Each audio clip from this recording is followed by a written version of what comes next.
Bonjour à tous, c'est mieux. Je suis Léna Müller-Jones de l'ARACT Pays de la Loire. C'est l'association régionale pour l'amélioration des conditions de travail. Donc, pendant ce tuto, je vais vous donner des éléments sur comment mettre en place une transformation numérique durable et performante. Et je vais vous proposer de miser sur l'approche qualité de vie au travail.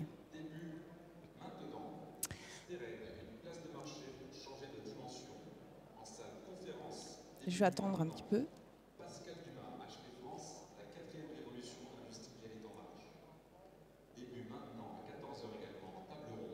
Bon, je vais y aller. Vous m'entendez? Ok. Donc, les premières questions qu'on peut se poser quand on met en place un projet numérique, c'est est-ce que le projet numérique permettra aux salariés de mieux vivre leur travail? C'est-à-dire, est-ce que ça va leur rendre le travail plus confortable? On est sur la dimension sociale. Est-ce que ça va donner du sens à leur travail? Est-ce que ça va leur permettre d'être plus engagés? Est-ce que le projet numérique va leur permettre de mieux faire leur travail? Donc là, on est sur la dimension économique. Est-ce que ça va permettre d'être plus efficace, d'avoir un travail de meilleure qualité? Est-ce que ça va leur permettre de le faire durablement?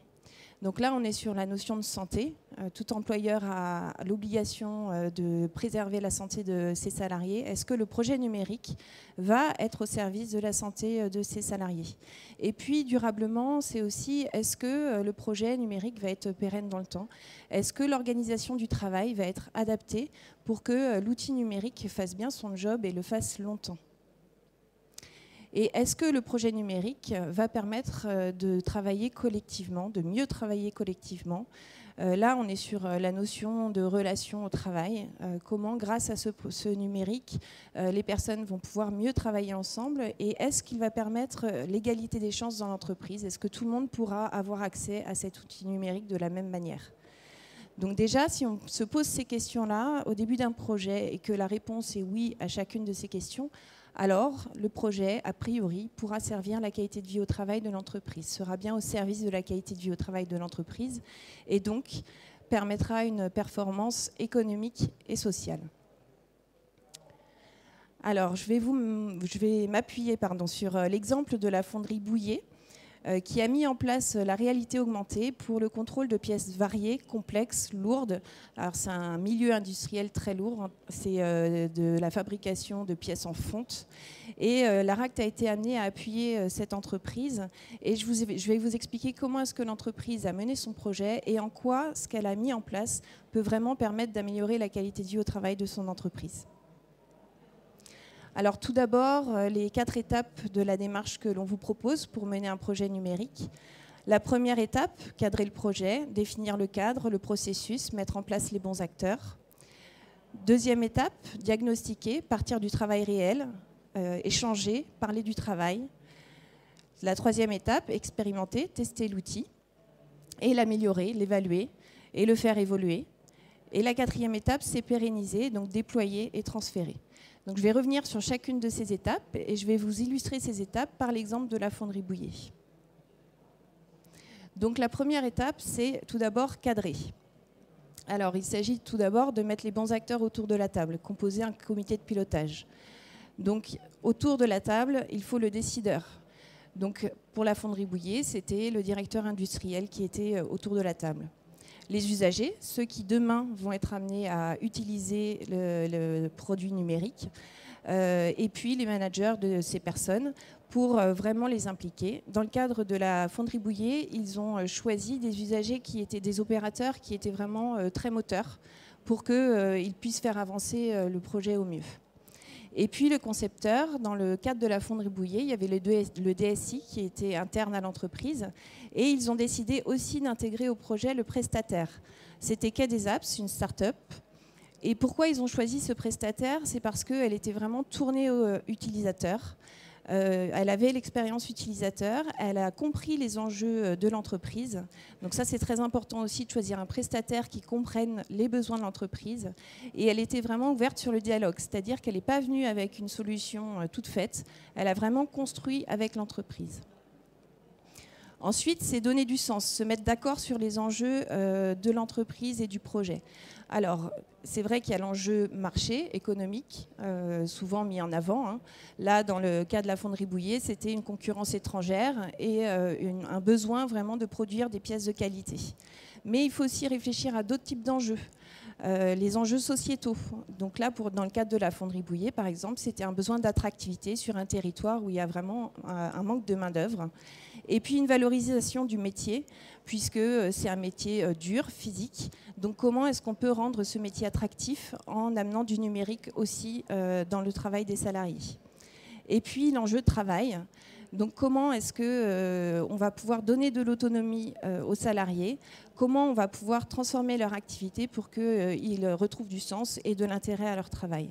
Et c'est important d'aller sur ces 3 types d'enjeux quand on démarre un projet numérique pour s'assurer qu'il va bien répondre à la qualité de vie au travail de l'entreprise. Troisième chose, c'est définir le périmètre. Pour lancer un projet numérique, c'est important de cibler déjà la zone sur laquelle on va pouvoir expérimenter. Une unité de travail, un service, un atelier. Dans le cadre de la fonderie Bouyer, ils ont choisi un atelier et un type de pièce pour tester la solution avant de la déployer. Ensuite, établir un planning. Alors ce planning, il doit être réaliste, évidemment, pour pouvoir mener le projet. Il ne doit pas être trop long dans le temps, sous peine de désengagement des personnes. Mais il doit pouvoir être atteint. Dans le cadre de la fonderie Bouyer, ils ont décidé de travailler sur 1 an. Et au bout d'1 an, ils avaient pour objectif d'avoir un prototype qui était industrialisable. Et ils se sont tenus à ce planning. Et puis définir un plan de communication, à qui on communique, quand, comment. Dans le cadre de la fonderie, donc ils ont communiqué dès le début du projet aux instances représentatives du personnel. Comme ça, ils ont pu, dès le début, expliquer pourquoi ils souhaitaient mettre en place le numérique et ils ont pu recueillir aussi les questions qui pouvaient remonter de la part des salariés pour pouvoir éventuellement répondre à des craintes et puis aussi prendre en compte les questions qu'ils pouvaient recevoir pour aussi réorienter, si nécessaire, le projet ou en tout cas adapter l'organisation au projet. La deuxième étape, c'est diagnostiquer. Donc là, c'est essentiel de partir de l'analyse du travail réel. Qu'est-ce qui se fait réellement dans les ateliers? Se poser la question, qu'est-ce qui fonctionne? Qu'est-ce qu'on doit conserver avec ce nouvel outil numérique? Qu'est-ce qui dysfonctionne? Et comment le nouvel outil va pouvoir répondre à ces dysfonctionnements? Et éventuellement, ce qui manque. Et comment est-ce qu'on va pouvoir combler ces manques par le nouvel outil? Ensuite, se projeter sur la situation de travail future. Comment est-ce qu'on va utiliser l'outil demain? Quel scénario d'utilisation? Quelle nouvelle organisation? Quels sont les risques associés à ces nouvelles situations de travail? Et quels leviers activer pour faire face à ces nouvelles organisations et aux risques éventuellement identifiés? Et puis, grâce à tout ça, rédiger un cahier des charges qui va être co-construit, basé sur cette analyse. Donc, dans le cadre de la fonderie Bouyer, ils ont demandé aux utilisateurs comment est-ce qu'ils devaient designer les boutons sur leur future application. À quoi ça devait ressembler, quel nom leur donner. Donc c'est vraiment l'interface homme-machine qui a été co-construite dans ce cas avec les utilisateurs. Et puis, pour aller un peu plus loin dans le diagnostic, on peut aussi s'appuyer sur ce qu'on appelle dans le réseau Anactaract la Marguerite QVT, qui reprend les différentes dimensions de la qualité de vie au travail et sur lesquelles on peut se poser des questions qui sont un peu un guide qui permettent de se poser les bonnes questions justement sur quel va être le travail demain. Donc, par exemple, dans le cas de la fonderie Bouyer, sur les relations au travail, la première question qui a été posée, c'est quelles vont être les nouvelles relations demain entre le service contrôle qualité et les opérateurs. Hier, c'était le service contrôle qualité qui faisait les contrôles des pièces. Demain, ce seront les opérateurs. Comment est-ce que ces nouvelles relations de travail vont pouvoir se mettre en place et qu'est-ce qu'on doit mettre en place pour que ces relations soient bonnes et perdurent dans le temps?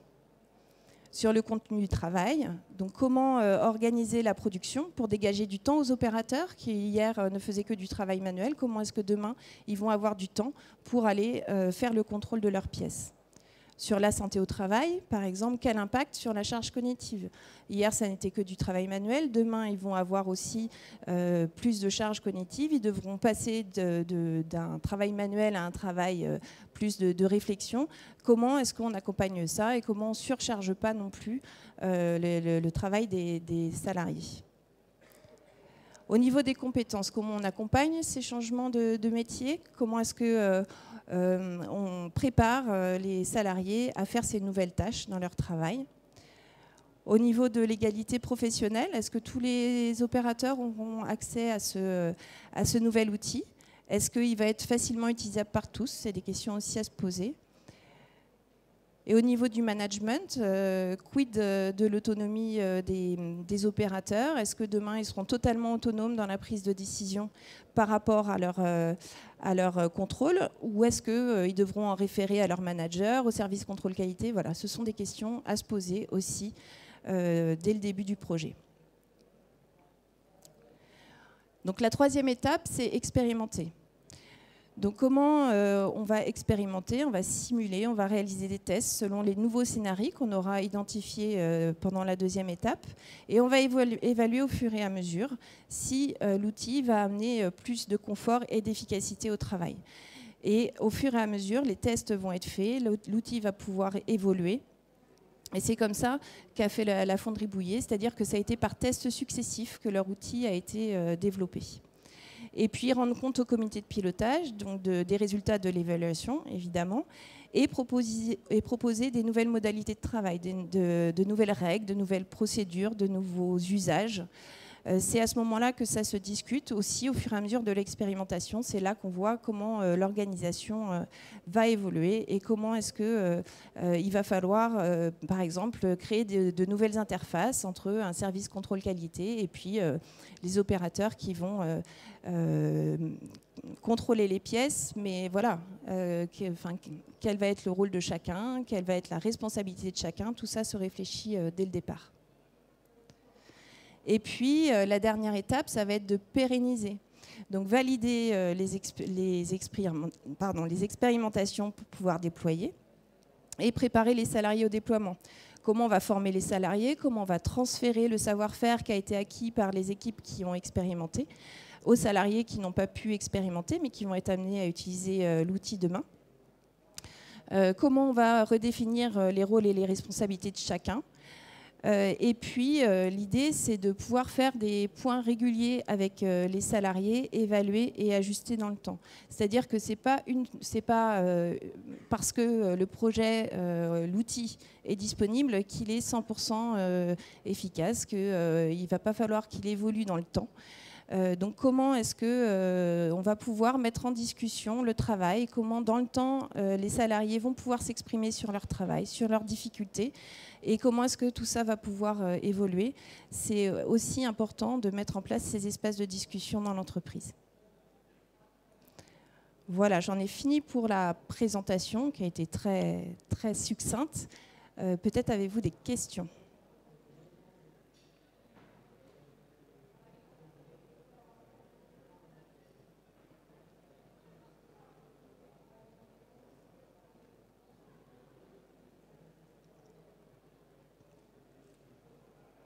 Pas de questions?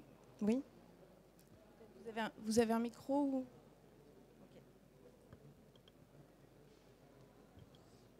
Bonjour à tous, Freddy Desil, BDO. Est-ce que vous avez d'autres exemples de réalisation dans d'autres projets, dans d'autres entreprises et plus particulièrement des petites structures de moins de 100 personnes? Déjà, ce que je n'ai pas précisé, c'est que la Fonderie Bouillet est une PME de moins de 200 salariés. Donc, pardon. Oui, on a l'expérience, par exemple, dans une boucherie artisanale qui a mis en place du numérique pour... alors, elle avait la concurrence du Super U du coin, elle voulait valoriser ses produits, elle avait l'obligation aussi de mettre en avant les allergènes sur ses étiquettes. Elle avait aussi une personne qui était en situation de handicap qu'il fallait qu'elle reclasse, etc.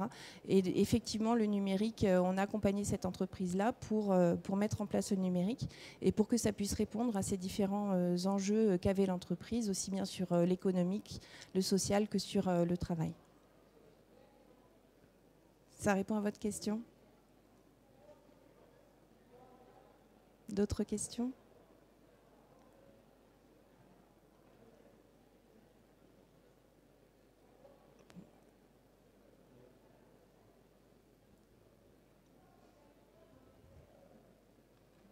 Ah, une question.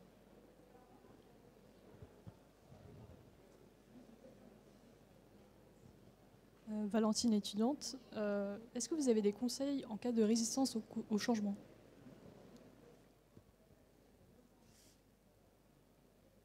Alors, je vais vous conseiller déjà une petite vidéo qui a été faite par l'ARACT Rhône-Alpes, qui est très pédagogique sur la résistance au changement. Donc, je vous engage à aller la voir sur le site de l'ARACT.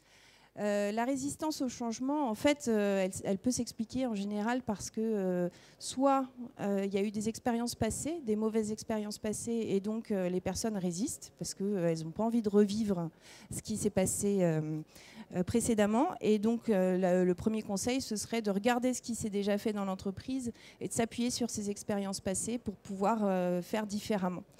La deuxième chose, c'est que la résistance au changement peut venir du fait que les personnes ne comprennent pas pourquoi ce projet, ça leur est parachuté. Donc le deuxième conseil, ce serait de partager les enjeux dans l'entreprise, que les salariés puissent comprendre pourquoi ce nouvel outil, qu'est-ce que ça va pouvoir leur apporter en termes de confort aussi au travail, pas seulement le côté économique. Et puis, ça peut être aussi parce que ils ont peur, parce que c'est une nouvelle technologie, ils ont peur de ne pas avoir les bonnes compétences demain, qu'est-ce que va devenir leur métier. Donc, c'est les accompagner dans ce changement, répondre à leurs questions, les former, les accompagner, et puis les amener aussi à changer de regard sur ce changement qui va pas forcément être négatif pour eux, mais au contraire leur amener du confort dans le travail. Ça répond à votre question?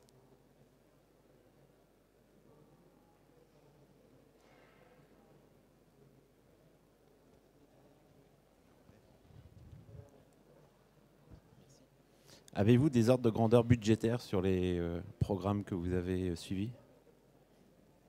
En moyenne. Alors, par rapport à quoi? Par rapport au coût de la transformation numérique ou Non, ça j'ai pas. Non, ça j'ai pas cette vue-là.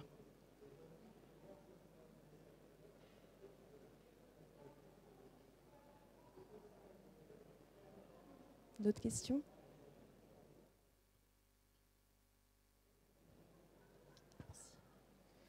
Et est-ce que vous avez une idée sur justement l'accompagnement que vous pouvez apporter aux entreprises, le budget justement, le nombre de jours que vous pouvez passer avec les entreprises? Alors, ça dépend totalement du besoin de l'entreprise. Ça peut être assez rapide, comme quelques demi-journées, comme un petit peu plus long. Ça peut être aussi à travers de dispositifs. On a un dispositif d'accélération de projets numériques qui peut durer sur 2 jours. Et là, la marguerite que je vous ai présentée, c'est vraiment une façon d'aller un peu cuisiner les projets, leur poser vraiment toutes les questions autour de ces différentes dimensions pour que les porteurs de projets puissent identifier les opportunités de leur projet, mais aussi les verrous, et aller rechercher des solutions pour lever ces verrous, ces risques qu'ils auront identifiés. Donc il y a vraiment ces variables. C'est vraiment en fonction du besoin de l'entreprise.